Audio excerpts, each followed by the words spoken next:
Well, hello, everybody, and welcome to the Digital to Dice podcast. I am Dave. I'm Ron. And Ron, we got episode 183 today. I don't have anything for that. Yeah, we're kind of running out of cool things. Remember when we had the single digits? We had different athletes. That was such a long time ago.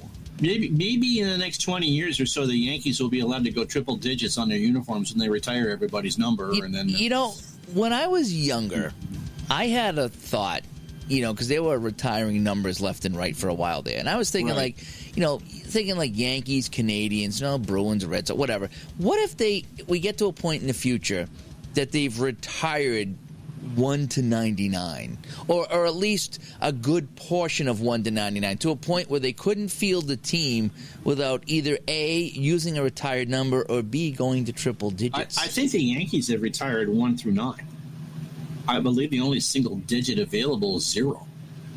But, I mean, do you think that day would ever come when they would, and this could be 100 years into the future, where they retired so many numbers that it's like, okay, we either got to pull out a number out of retirement or we got to go triple digits. I know that Joe Namath gave Aaron Rodgers permission to use 12 in New York for the Jets. But you know what I'm saying? What do you think? No.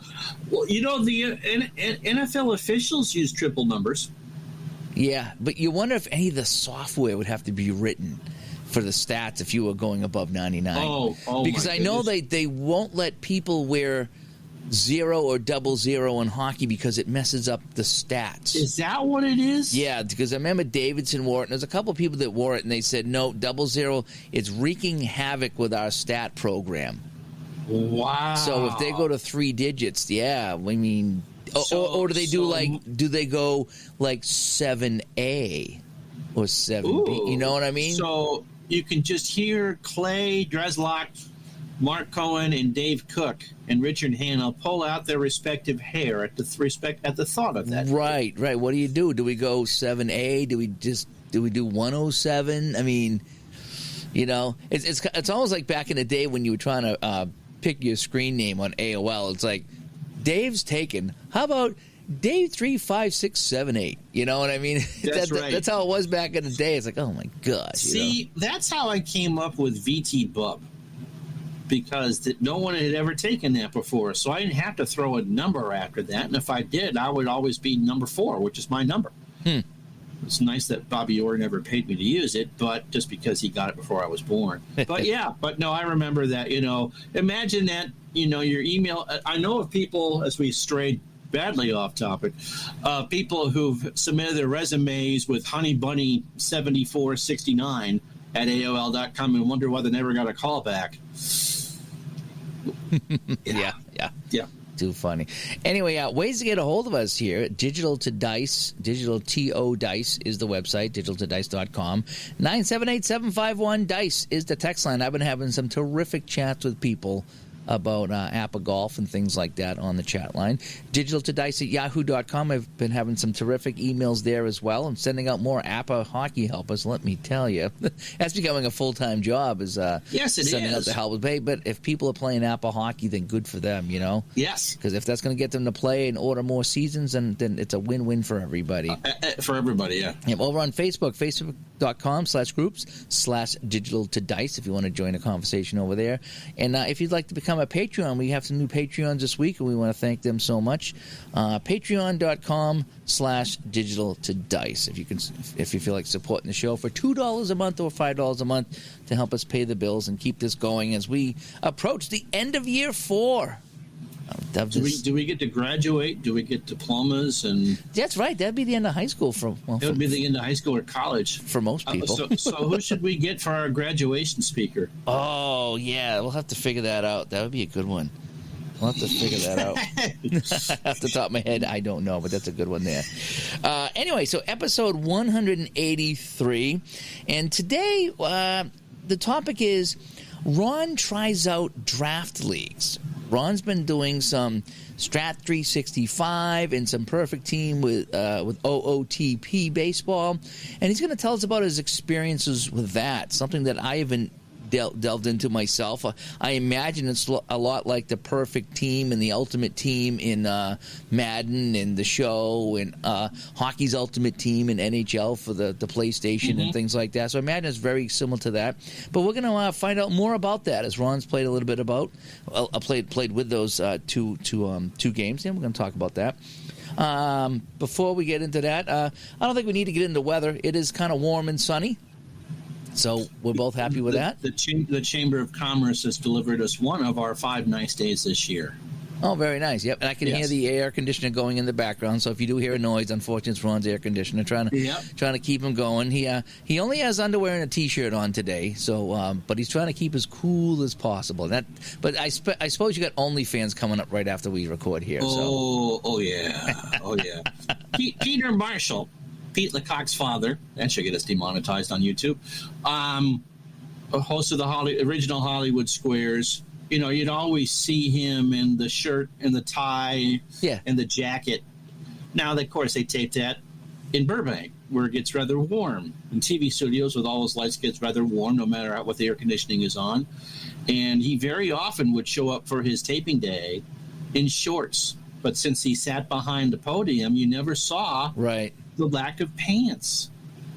And so they would joke about that. So what shorts are you wearing today, Peter? Who was the big heavy guy in The Godfather? Who was the Godfather? Marlon Brando? Marlon Brando. Rumor has it that he did not want to be on film because he was a heavy-set guy. He didn't want to show his belly. By the time he did those, he was pretty big. And so he purposely would wear shorts when filming the movie so they could not show him from the waist down. So they had to show him from a certain angles because he wanted to protect his weight, you know. Right. So he would wear shorts and say, "No, I'm wearing shorts because you are not going to film me, because if you do, then you'll see my shorts," you know. But that's what I heard about that. Interesting. Yeah. I had not heard that story before. Yep. Let me see. So should we get into... It's only been about a month since we've done what we're playing. So. Yeah, we got a lot to talk about with what we're playing here because we've had some terrific guests. And I will do a little spoiler here, Ron. We are scheduled maybe as early as next weekend. It all depends on my work schedule because I got some things coming up on Saturday night that requires me to work. But if not, then either a Friday, Saturday, or a Sunday, we're going to have another live guest on. He's got a terrific story to tell, and it was his YouTube channel that sparked the particular topic we're going to talk about. And we're not going to say what that topic is or who it is, but that will be coming up. We'll have another live chat on YouTube that will be bundled into a show coming up. And those are always so fun. Yes, they are. We have the live chat going. People come in the chat room. It's a very lively night. It's a very community-based event when we do that. And so that will be coming up maybe as early as next weekend if we can work out the time. So keep an eye on that. We'll keep everybody notified. But for today, yes, we finally get to play the sound effect and say what we're playing. Here we go. So, Dave.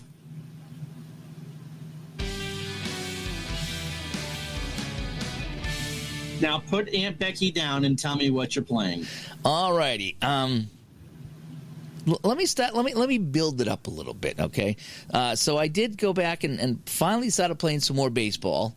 After all the APPA talk we've been talking about, I pulled out Strat Basic Baseball, went back to my 1979. We've done nothing but APPA for 2 weeks. So first thing he does, let's play some Strat. So I did. I was like, I went back to my 1979 on Digital Diamond Baseball, and it's like I haven't played that in a couple of weeks or so. I really want to play that. So I pulled out my 79, and I had a Nolan Ryan game. He played the Cleveland Indians.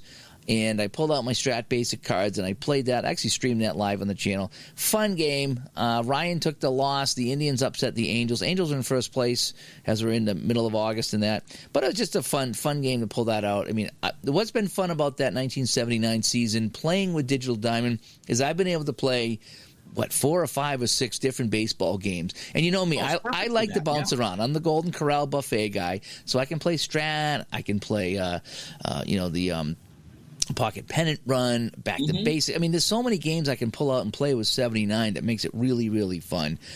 In fact, that 79 season I just purchased from somebody. You just also said the secret word there. The ambulance will be there to pick you up momentarily. You didn't hear the siren behind me? Oh no, you have sirens behind you. Yes. Okay, yeah.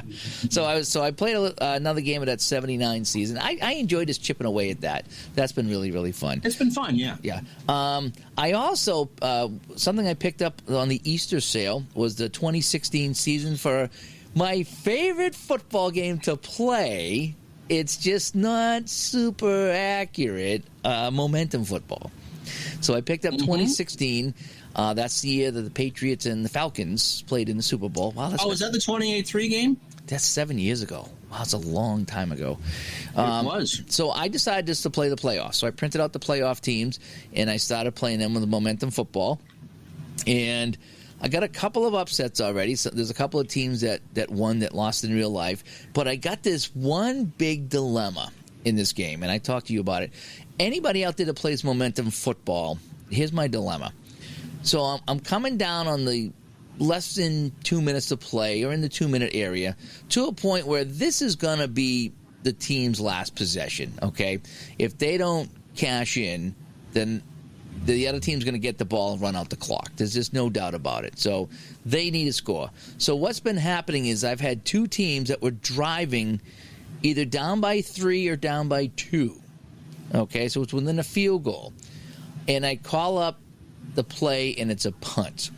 Now, there's an optional rule in momentum football that says if you're trailing by 8 or less, probably within the 2-point conversion era, I would imagine that would be, and you get a punt or a field goal attempt, you can, quote, go for it on the fourth down or push for the touchdown, it's called, where you roll again, you play it out exactly as normal, but if you don't get the touchdown, then you turn over on downs, okay?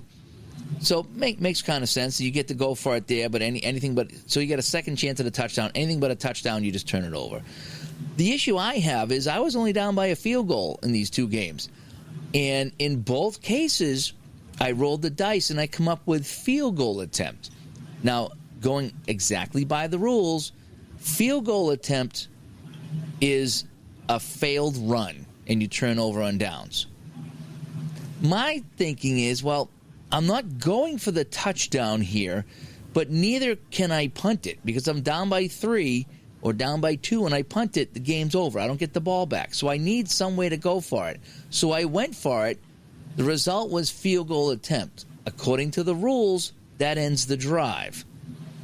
Common sense would say I push forward. No, it doesn't end the drive. It doesn't end the drive. So in both cases, I let that stand and I let the clock run out. But now I'm thinking I'd go back and kick the field goals. If you miss, then the game's over. Yeah. And I think I actually rolled and the field goal was good in one of the games. And it's like, I forget who was playing. I didn't even care who won. I'm just kind of replaying this. But what do you do? So if you've played momentum football or whatever, what do you do? I mean, there is no fourth down go for it like there is in game-winning drive.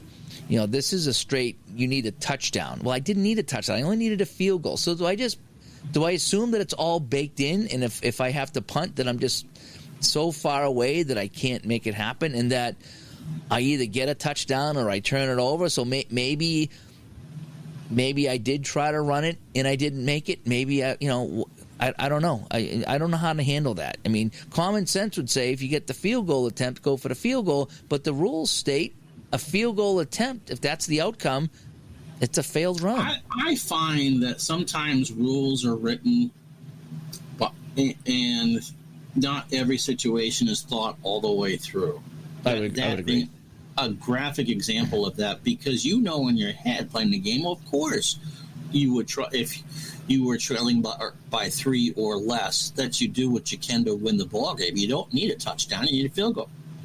And so you'd assume that everyone would figure that out, but you're tired or whatever, and so you've made sure you've gotten the point in there that if you're less than 8 behind, you could go for the touchdown, and it's just kind of like, yeah, everyone knows that it's a common sense thing, but it's just not written down, and maybe you didn't have someone go through the rules. Always when you're going to do a new game, you should, we've harped on this, and I've actually done it with Glory Days Boxing, is that you should hand it to someone who maybe doesn't play that sport or is good at English and have them proof it to go, because they're going to catch things that you're not. Yeah. Such as, well, what do you do in the situation? Of course you would go for the kick. Yeah. You don't need a touchdown. You need a field goal.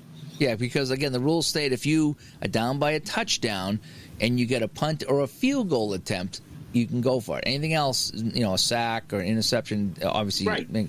But it's just funny how a punt or a field goal attempt, you can go for it. So they're assuming the touchdown. Yeah, nothing says about what do you do if you're down by 3. That's not in there. So, again, it's something where, do you use the common sense and go for it? Now, kind of thinking off the top of my head here, maybe what you could do to kind of, cut the baby in half, so to speak, is look at all your field goal attempts and cut that in half.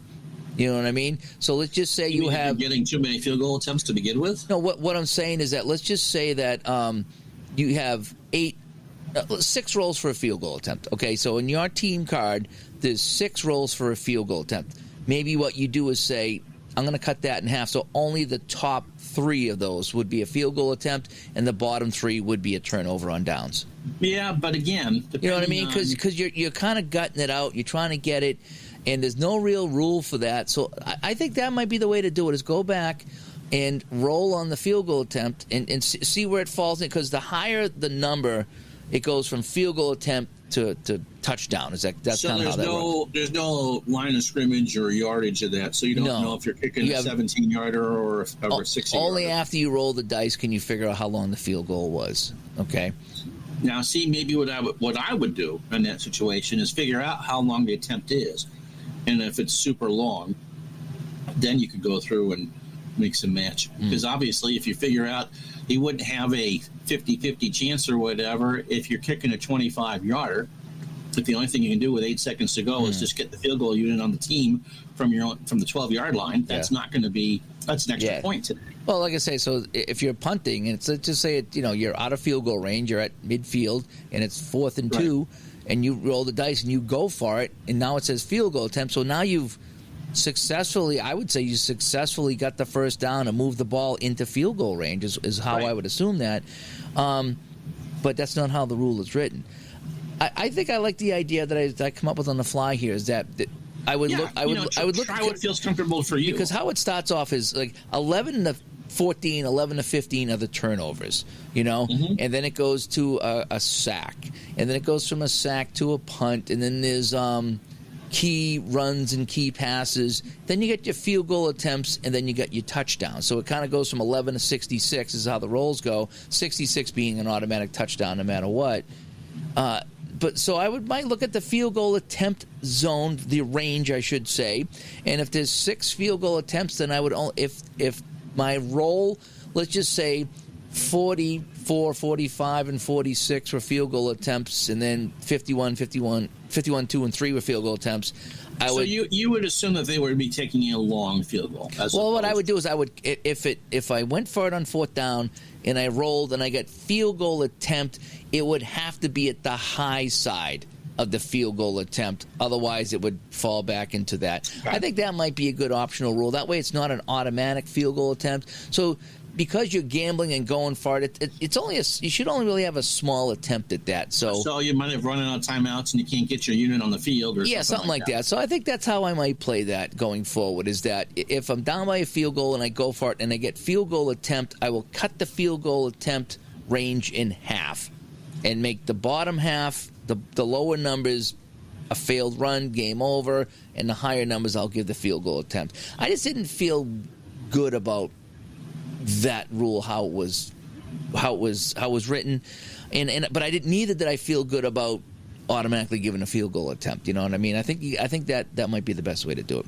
So anyway, if anybody plays Momentum Football by Downey Games, let me know how you would handle that. All righty, moving into the big one now. Dun, dun, dun, dun. Gosh, it was nice doing this show. We'll see you next week. Thank you for listening. Yeah. Finally, it arrived. Yep. APBA Golf arrived. I was tracking that on my watch, and I was kind of hoping to go pick it up on Sunday, but I couldn't figure out where it was, so it got delivered on Monday. And I had a chance to look at it Monday a little bit before I went to work. Didn't get to play it all Tuesday. Tuesday was such a bad work day. But I did play a little bit last night after work. And, boy, I tell you, there's 2 things about APBA Golf that I'm going to say. One is I don't think I'll ever play it completely correct. There's just way too much going on to get everything right. And even when I watched all the videos online, I'm watching 4 or 5 different people. I'm watching TC Tom Klein play it.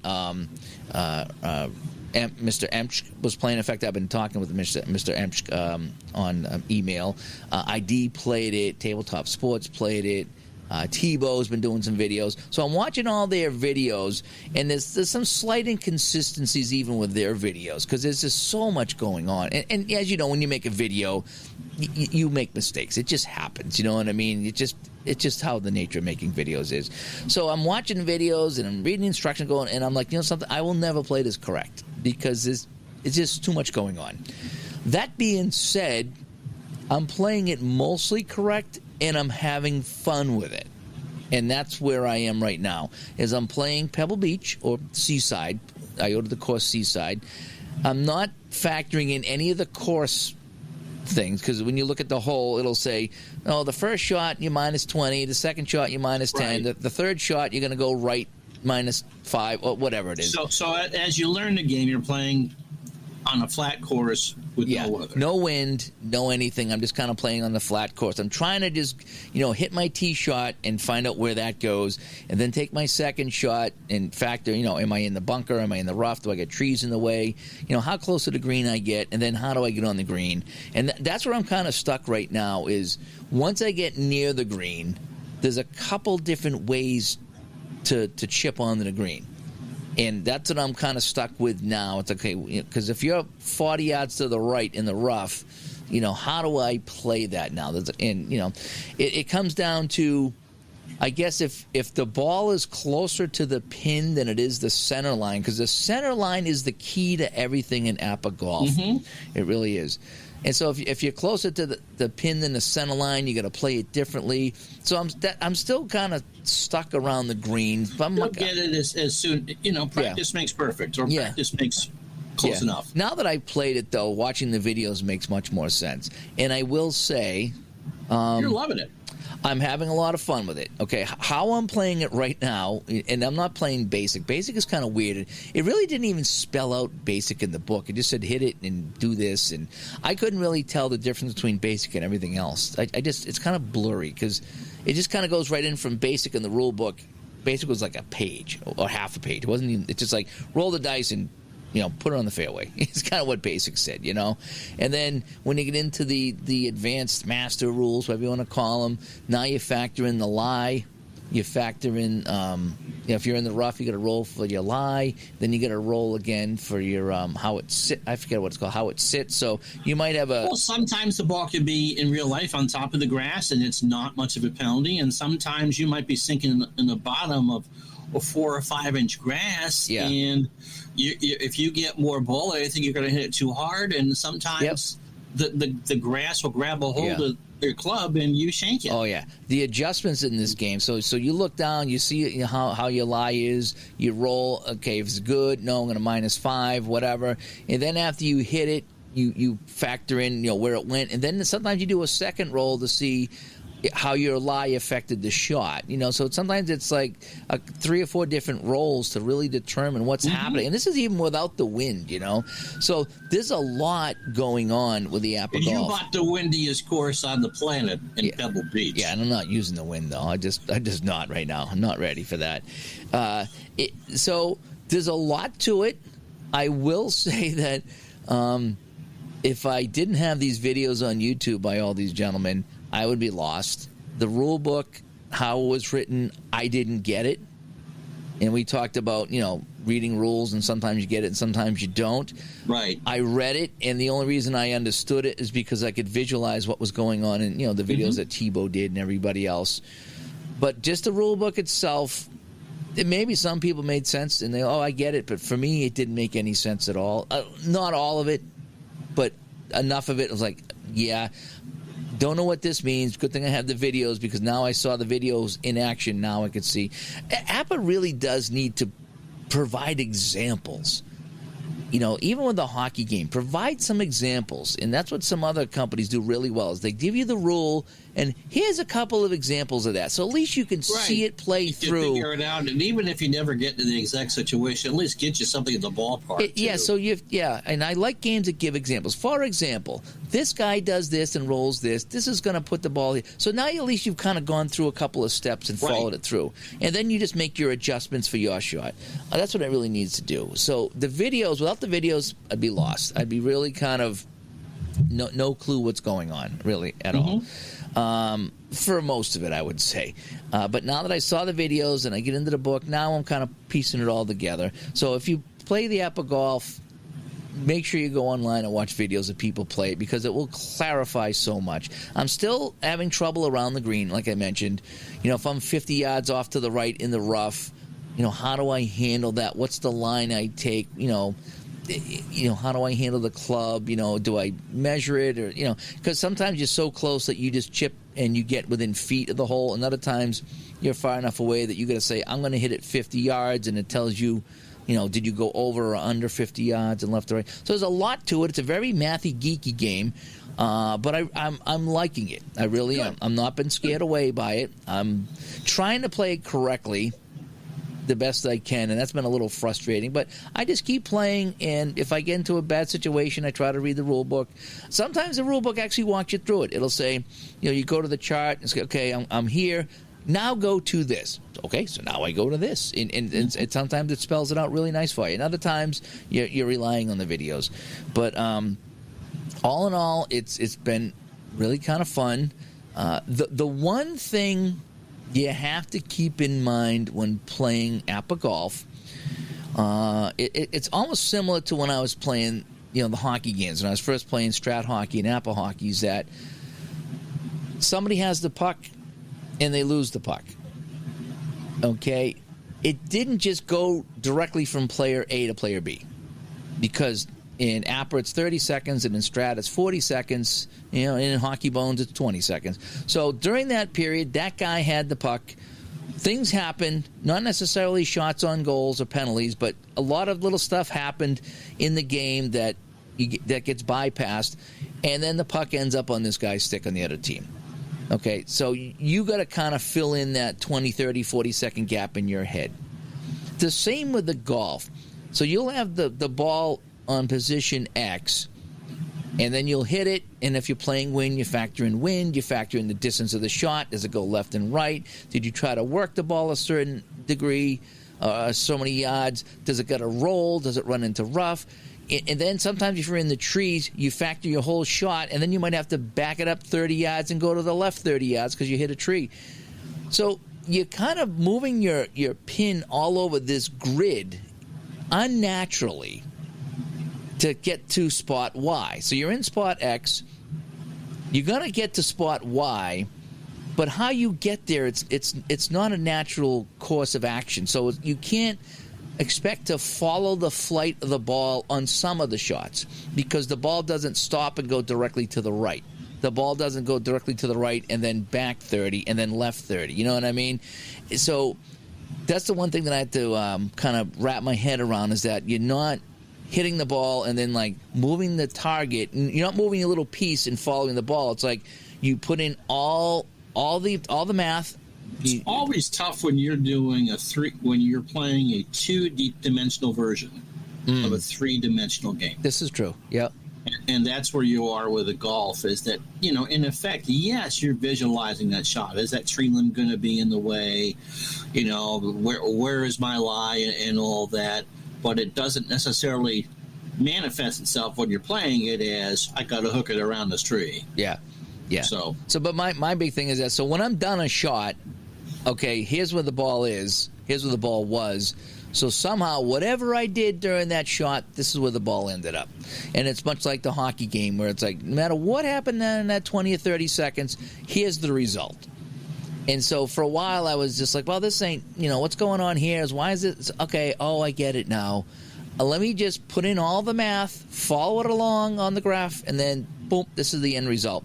So once I get over that, once I realized that I was not following the ball on its true flight path, that I was putting in the distance and moving left and right, factoring all this other stuff, boom, here's the final result. Once I did that, things got a lot better for me. Because it's like, now I just need to find out, I need to get the final resting place of the ball without trying to say, boy, that wasn't realistic. That would never happen. So let's get the final resting place, and then I can add in my head what actually happened on the play. Maybe I hit a rock and it bounced. You know what I mean? Anything's possible. I hit and it died. You know what I mean? So you just fill in from there. But it's been fun. It's been a lot more than I expected, even though I was expecting a lot. But there's a lot to remember. There's a lot going on when you start adding some of the master rules and the lies and then this is and that. But there's something so satisfying about aiming the ball or working the ball and guessing right. So I'm playing Fuzzy Zeller right now from 85, I think it is. And I'm just kind of having him, like I said, get on Pebble Beach with no wind. And he tends to hit left, I think it is, on some of his woods. So I will aim right to kind of balance that. And so when you roll the dice and you get that 5 left that you knew he was going to hit most of the time, and I'm playing it 5 right, it's right down the center. And that's what's satisfying. It's like, that was great. Or maybe he hits it, a lot left. Like, oh, man, I'm so glad that I was playing to the right because I can shave some of that hook off or that slice off or whatever you want to call it. So that's when it gets fun. But then, on the other side, if you're guessing, okay, he's going to hit left, I'm going to bring it to the right. Well, he now hits right. So now you're even more to the right. Then you're out of and that's when it gets kind of nutty. But there's golf because all the other 4-letter words were taken. There's something satisfying about guessing right, whether aiming or working the ball, and having that ball land as close to the center as you can get it. There's something real satisfying about that.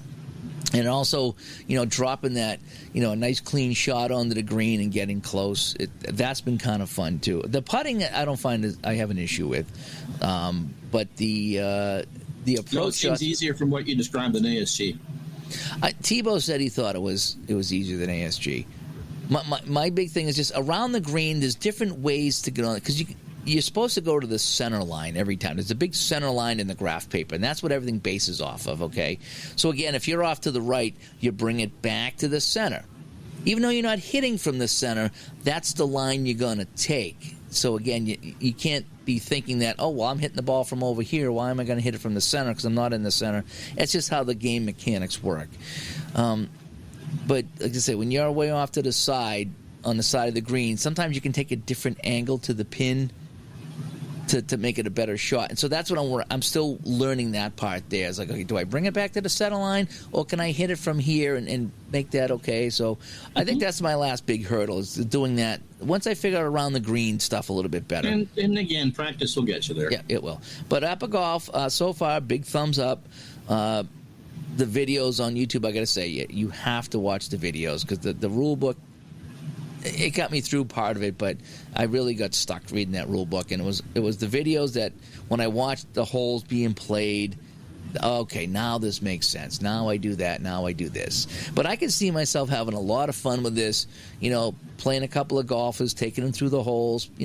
I don't see myself playing any huge tournaments with this because it just takes too long. It's very hard. It just takes too long. But the idea of taking a golfer and you're planning your next shot. Okay, I'm here. This is where I want to be. I have to take in all the factors, plus the luck factor of the dice roll. What do I want to aim? Do I want to work the ball or not? And then you roll the dice, and then it's like, chuck and pray. And sometimes that's what you got to do. And but it has been really, really fun. And that's what the big thing is, and I just need to spend more time with it. But again, after I actually got it on my table and started playing it, when I went back to watching the videos, it really made a lot of sense. Because now I'm here, now I know what to do, and the whole bit. So anyway, that's my long APBA Golf rant. It's been a lot of fun, and I hope it continues to be fun. And I hope I can kind of iron out some of the wrinkles that I got. Okay. So let's go to the second half of the show, because that's pretty much what I've been playing. All right, so what Ron's been playing is the topic of the show, as Ron tries out some draft leagues. Here we go.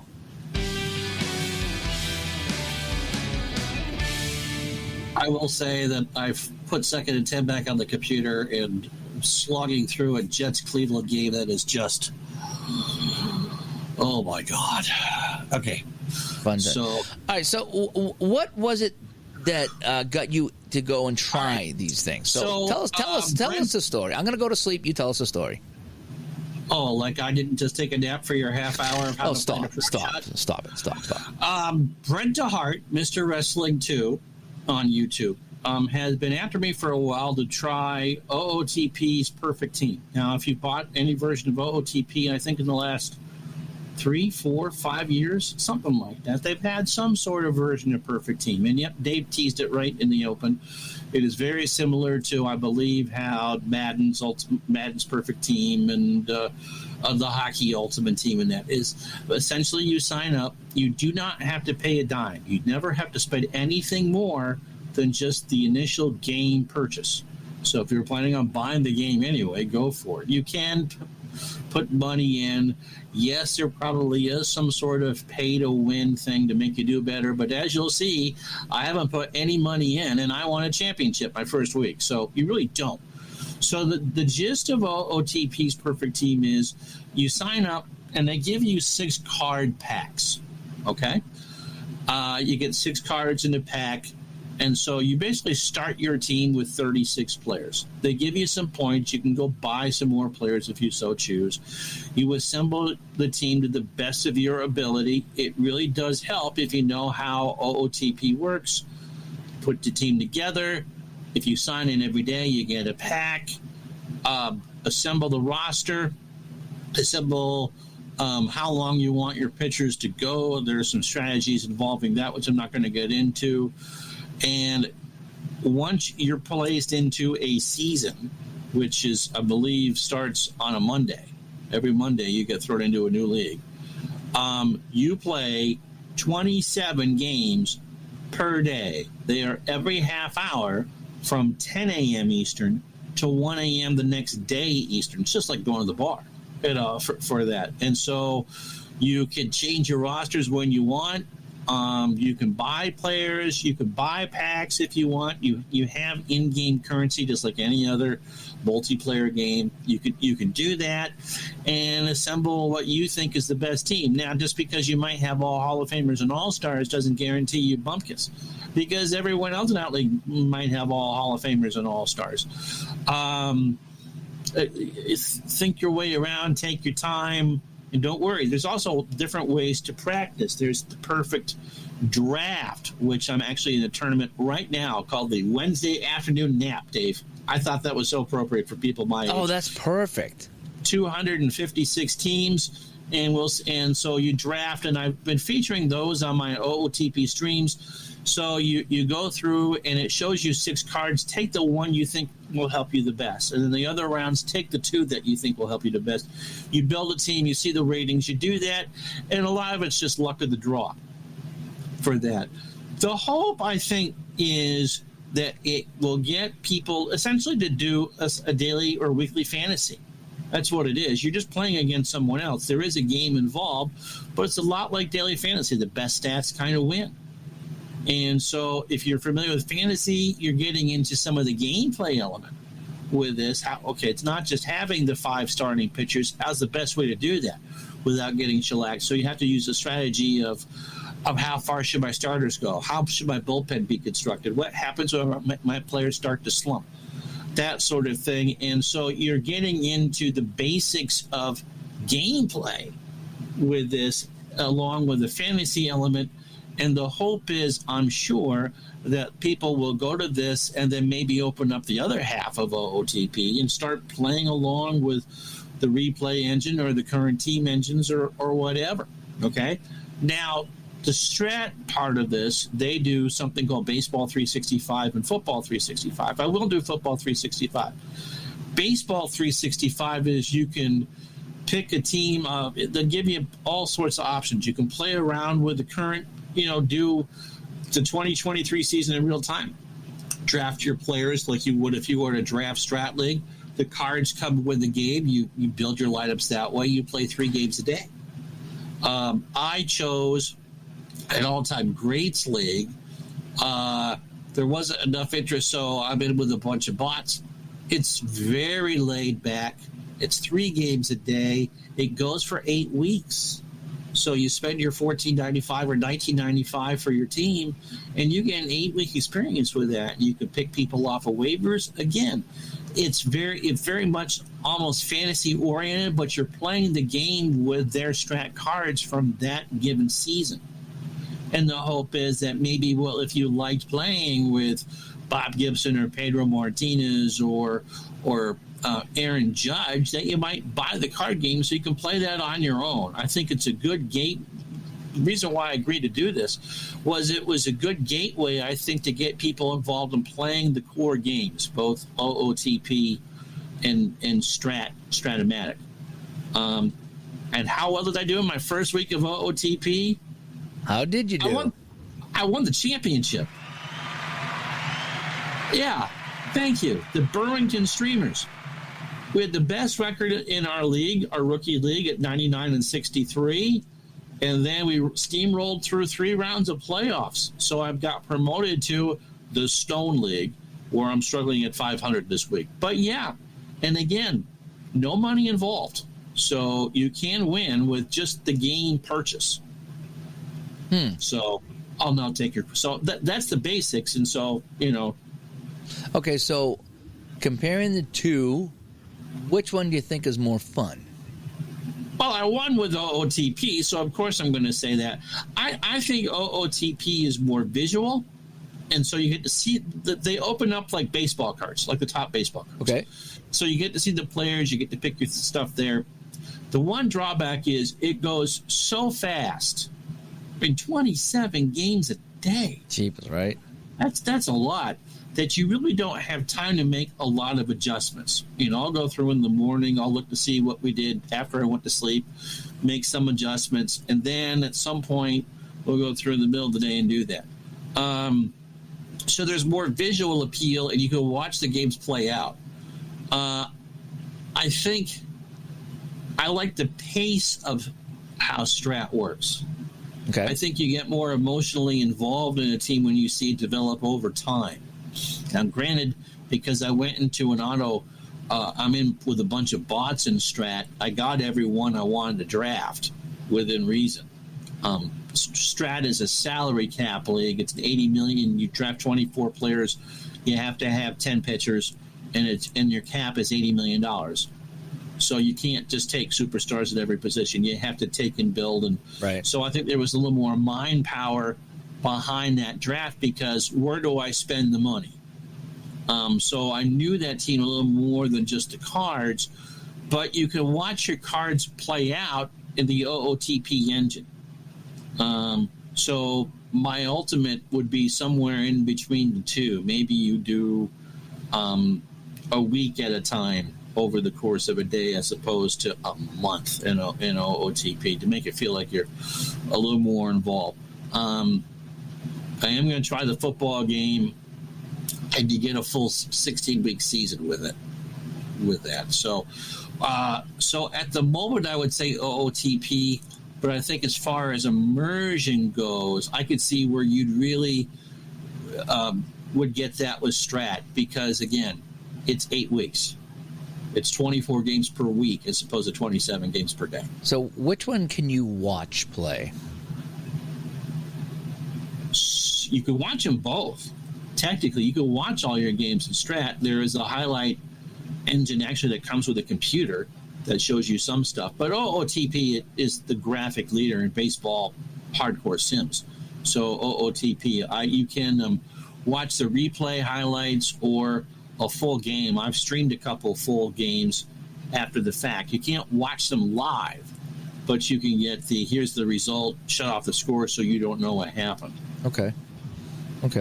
Obviously, so that's kind of cool. Obviously, one is paid and one is included, right? So, yes, you need to if you need to buy OOTP, but you do not have to pay once you get in there.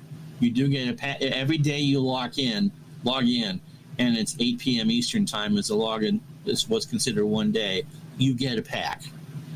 Okay. So you never have to pay to play OOTP Perfect League, whereas Strat is kind of like What If Sports. It is, yeah. You're buying a team. You're buying an 8-week experience.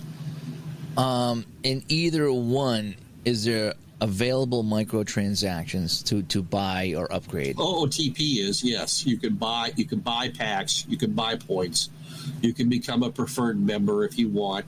Kind of almost, it comes across as pay to win.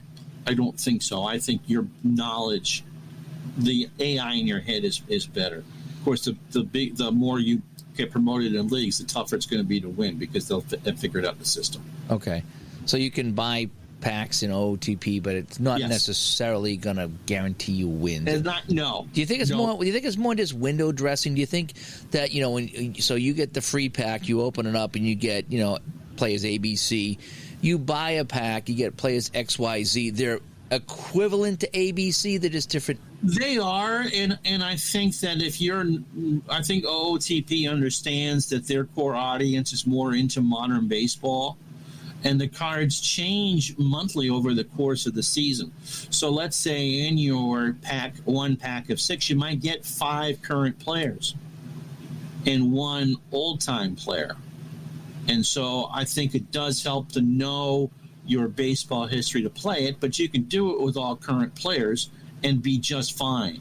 Where Strat, you can do it a variety of. You choose the league you want to be in. So if you don't like modern baseball, you are not forced to play modern baseball. You can play 60s baseball, whatever it is that's your jam, you could do that. But they offer it so you can play modern baseball, and that's how you're going to get new players into the community is by doing that. Mm. So, OOTP is very modern baseball heavy. So if you're not into modern baseball, you're probably not going to enjoy that as much. However, you will learn about players. Mm. I got Baltimore's catcher, and he's a stud. And so the next time I put on an Orioles game, I'm going to watch just to watch him. Yeah. Because I have him. The one good thing about OOTP is that may or may not be in the EA games is that once your season's over, you keep your players. So you're not drafting new every season. You don't necessarily want to keep all your players. You'll figure that out as you move along. But you're not losing players from week to week. Okay. So you can draw that emotional attachment to a player. Okay. Gus Zernial hit the World Series winning home run for me.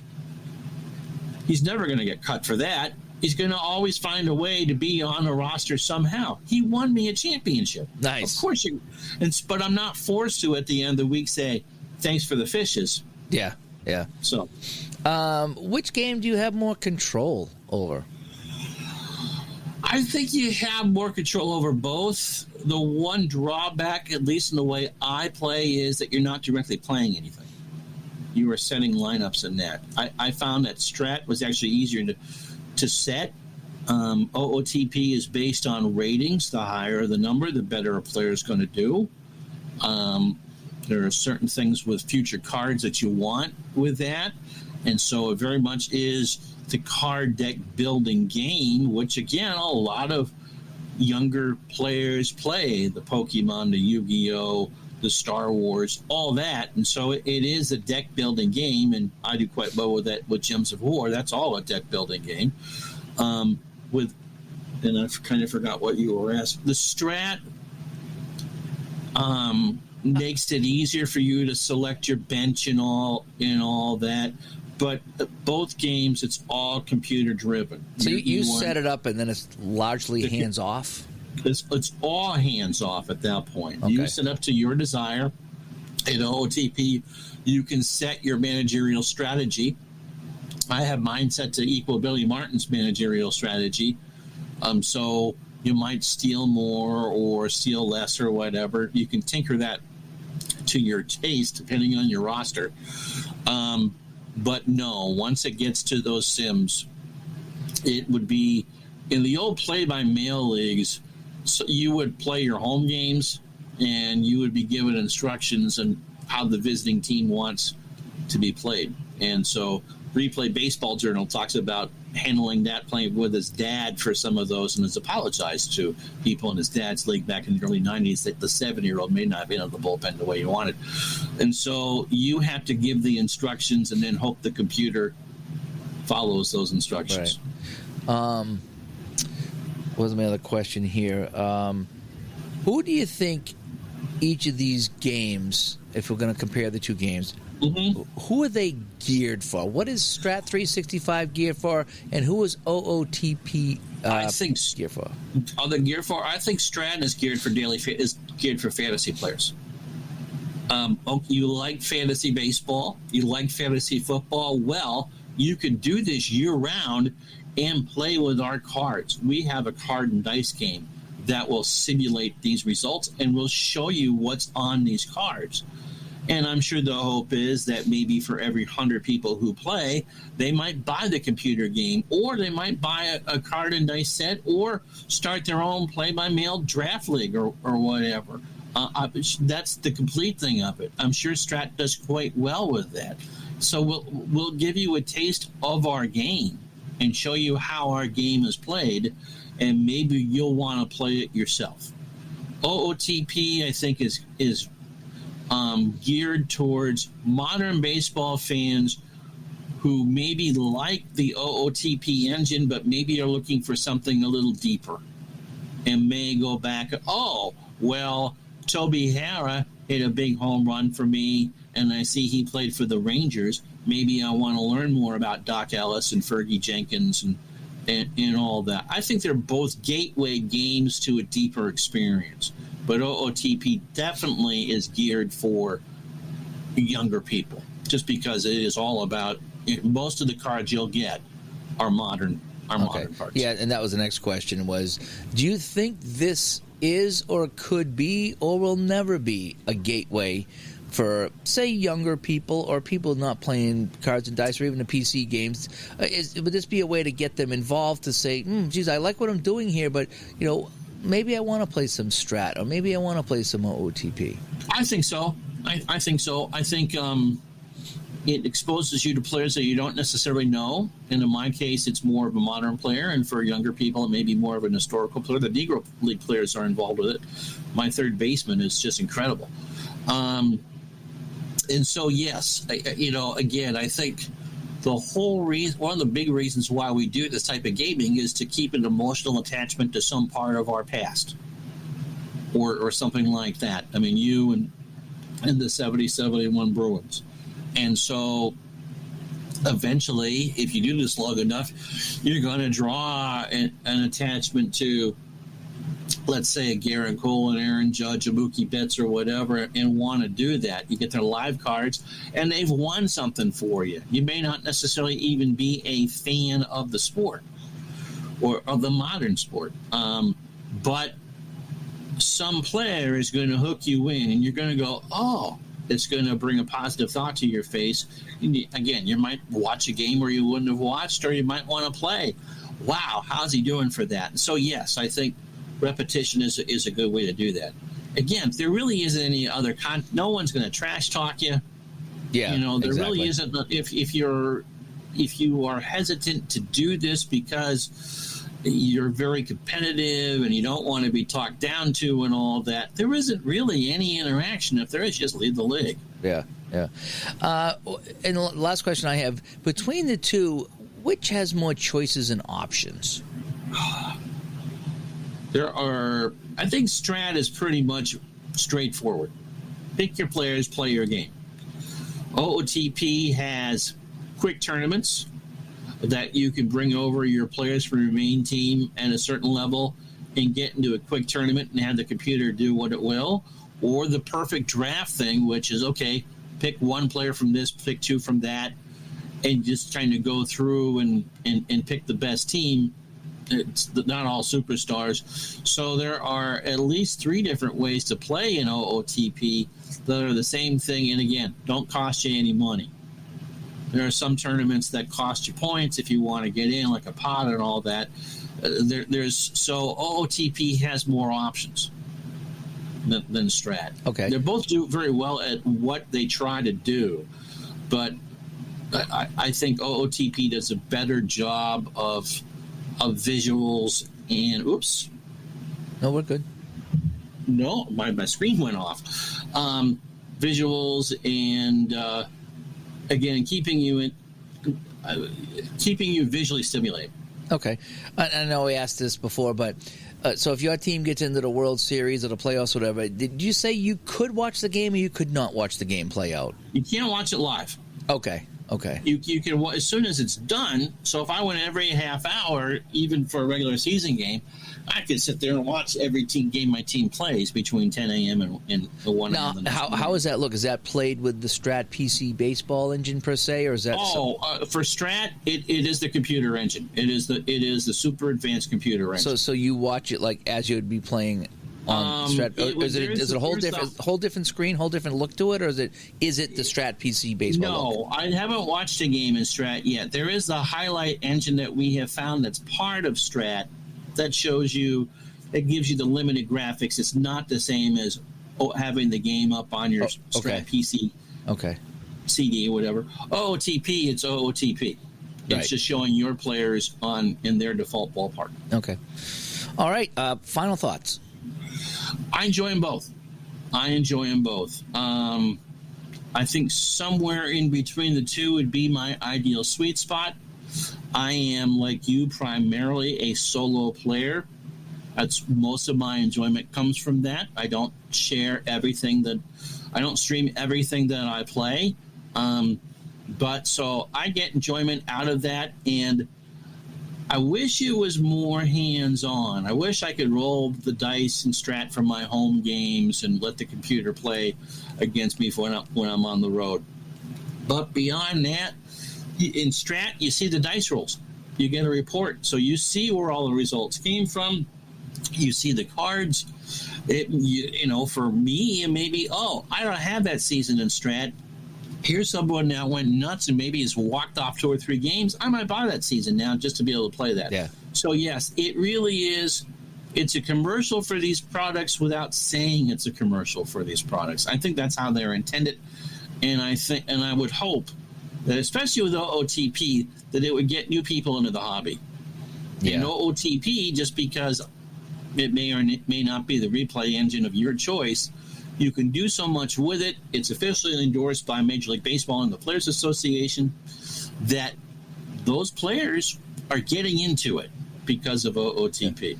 And you don't need to know how to play either game to play this, right? It helps. It helps. But no, you don't need to know how Strat works.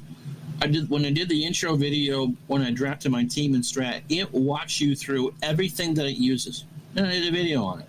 And so, no, you do not need to know how to play Stratomatic to be successful at Strat's 365. And OOTP, it helps if you know the ratings, of course. Mm-hmm. But no, you're not you're in a rookie league, you can't get demoted. And you'll figure it out how it all works. Okay. And OOTP gives you the 3D graphics. I think both teams do a good job of what they're trying to do. Okay. That sounds good. Before we wrap things up, should we get to 3 stars of the week?